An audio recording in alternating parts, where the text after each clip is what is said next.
और उपराष्ट्रपति चुनाव को लेकर वोटिंग जारी है। संसद भवन में इस वक्त वोटिंग चल रही है और शाम 5 बजे तक मतदान जारी रहेगा। प्रधानमंत्री नरेंद्र मोदी ने अपना वोट डाला है। पूर्व पीएम डॉक्टर मनमोहन सिंह, गृह मंत्री अमित शाह ने वोट डाला।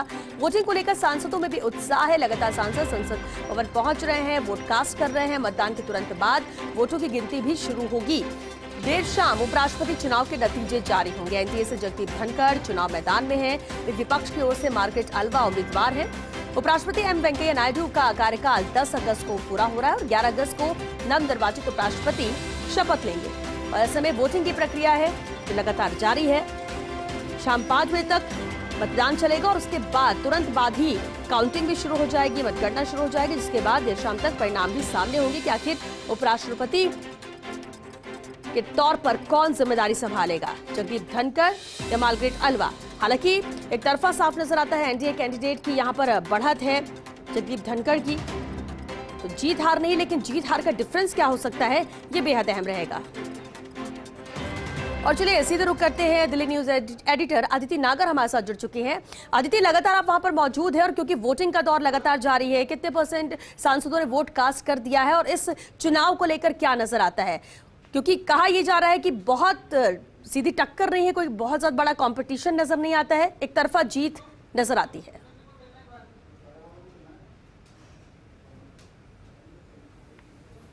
देखिए, सांसद तो लगभग, जैसे अगर हम राजस्थान की बात करें, घनश्याम तिवारी हुए, तमाम दूसरे सांसद हुए, वो वोट कास्ट करके रवाना हो रहे हैं। बल्कि इस बीच में ये अपडेट है राजस्थान को लेकर, हालांकि मैं राष्ट्रपति चुनाव से अलग बात कर रही हूँ श्वेता, लेकिन राजस्थान के सभी सांसदों की बैठक कुछ ही देर में, और बेहद महत्वपूर्ण बैठक, क्योंकि सतीश पूनिया, गजेंद्र सिंह शेखावत और कृषि मंत्री एमओएस जो हैं कैलाश चौधरी, वो उस बैठक की अध्यक्षता करेंगे। साथ में अरुण सिंह भी मौजूद होंगे। और फार्मर प्रोडक्शन ऑर्गेनाइजेशन को लेकर ये बैठक, यानी कि राजस्थान के सभी सांसद जो उपराष्ट्रपति चुनाव में अपना वोट कास्ट करने के बाद धीरे धीरे कृषि भवन पहुंच रहे हैं।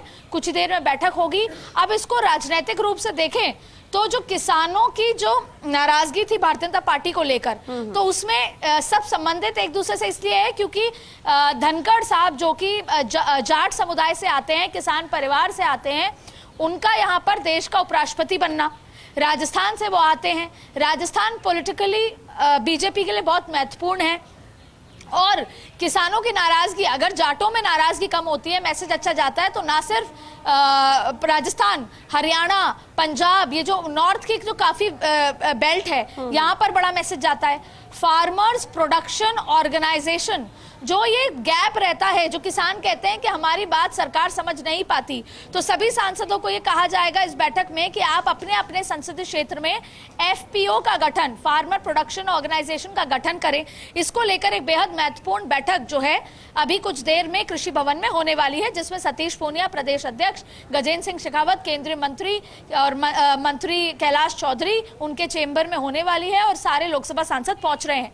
लेकिन अपडेट ये है कि आपने परसेंटेज पूछा है श्वेता, तो बहुत सारे सीनियर कैबिनेट नेता मंत्रियों ने बीजेपी के वोट कास्ट कर दिया है। दूसरी विपक्ष के लोग भी वहां वोट कास्ट कर रहे हैं और बीजेपी के काफी सारे सांसद वोट कास्ट कर चुके हैं।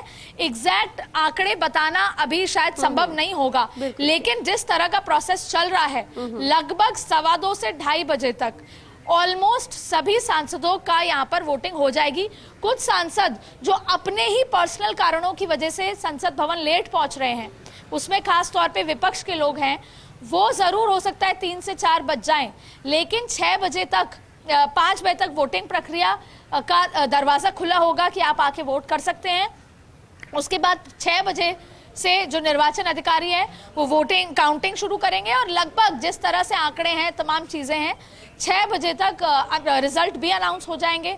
इस बीच में आज ही जो है बैठक है अमृत महोत्सव को लेकर। 4 बजे से तमाम जो गवर्नर हैं, तमाम जो मंत्री हैं, डिप्टी सीएम हैं, मुख्यमंत्री हैं, वो सभी लोग राष्ट्रपति भवन पहुंच जाएंगे।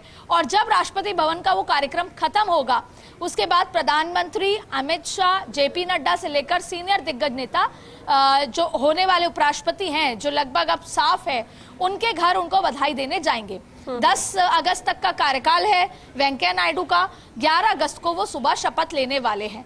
तो ये तमाम प्रक्रिया प्रक्रिया है। कुछ ही देर में हम निर्वाचन अधिकारी और वहां के जो संबंधित लोग हैं उनसे परसेंटेज लेने की कोशिश करेंगे।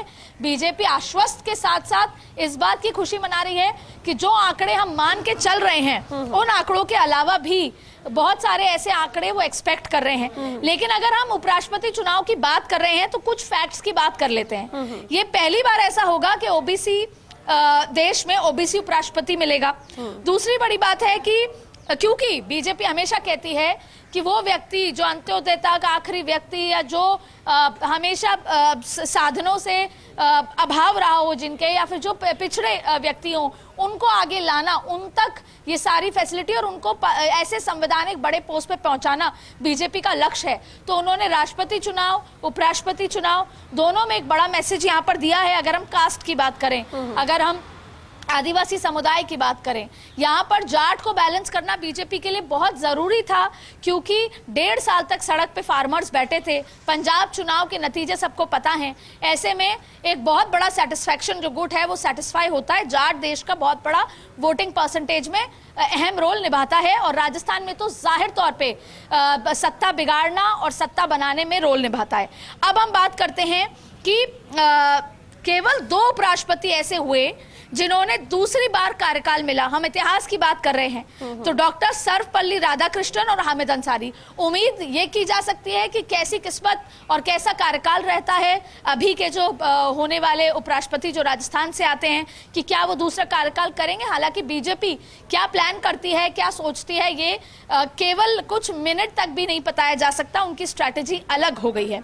दूसरी, देश में अब तक 13 उपराष्ट्रपति हुए हैं, जिनमें से 7 बाद में जो राष्ट्रपति भी बने हैं। जैसे कि उदाहरण के तौर पे 2 उपराष्ट्रपति ऐसे हुए हैं जो राजनेता नहीं बल्कि नौकरशाह थे। और KR नारायण की बात करें, हामिद अंसारी, दोनों ही भारतीय विदेश सेवा में थे, लेकिन वो उपराष्ट्रपति बने। और आपको बता दें कि बीजेपी के केवल 2 ही उपराष्ट्रपति हुए हैं अभी तक, वेंकैया नायडू, भैरव सिंह शेखावत। इसलिए आज देश में तीसरा उपराष्ट्रपति भाजपा का या एनडीए का होना अपने आप में भारतीय जनता पार्टी के लिए एक बहुत बड़ी विक्ट्री की तरह है। उसके अलावा कांग्रेस के पास सबसे अधिक उपराष्ट्रपति हुए हैं, क्योंकि जाहिर तौर पे आजादी के बाद अगर सबसे ज्यादा किसी ने रूल करा है 60 साल 70 साल तो वो कांग्रेस था। तो उनके 5 उपराष्ट्रपति यहाँ पर हो चुके हैं। बिल्कुल, और बेहद अहम ये है 3 उपराष्ट्रपति ऐसे हुए हैं जो तो गोपाल स्वरूप पाठक,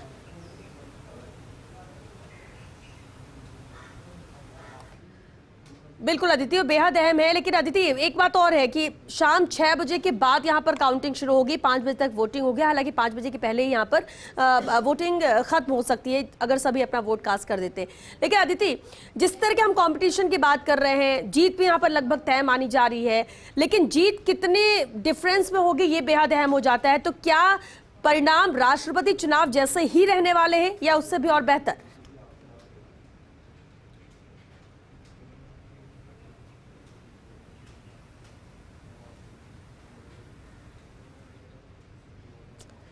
तो फिलहाल वोटिंग की प्रक्रिया लगातार जारी है और जिस तरह से उत्साह सांसदों में भी नजर आ रहा है, लगातार सांसद पहुंच रहे हैं। माना ऐसा जा रहा है कि 2-2:30 बजे तक सभी वोट कास्ट कर लेंगे। हालांकि कुछ अगर सांसदों को छोड़ दिया जाए, कोई अपने निजी कारणों से जरूर बाहर है या पहुंचने में देरी हो सकती है, लेकिन क्योंकि वक्त तो यहाँ पर तय है, 5 बजे तक वोटिंग की प्रक्रिया यहाँ पर चलेगी और उसके बाद 6 बजे से काउंटिंग के लिए तैयारी हो जाएगी और जैसे ही काउंटिंग खत्म होगी परिणाम यहां पर सामने होंगे। हालांकि परिणाम स्पष्ट नजर आते हैं, लेकिन देखना यह होगा कि कितना डिफरेंस यहां पर है, कितनी क्रॉस वोटिंग हुई है। जो दावे किए जा रहे थे वो क्या वाकई में वैसे नजर आते हैं और अंतर कितना ज्यादा यहां पर रहता है वोटिंग को लेकर, क्योंकि ये बेहद अहम चुनाव होते हैं राष्ट्रपति और उपराष्ट्रपति के, और ऐसे में इंतजार जरूर था। और आज जब वोटिंग की प्रक्रिया चल रही है तो इंतजार अब और ज्यादा बढ़ जाता है कि आखिर परिणाम क्या होगा, कितनी बड़ी जीत यहां पर मिलती है।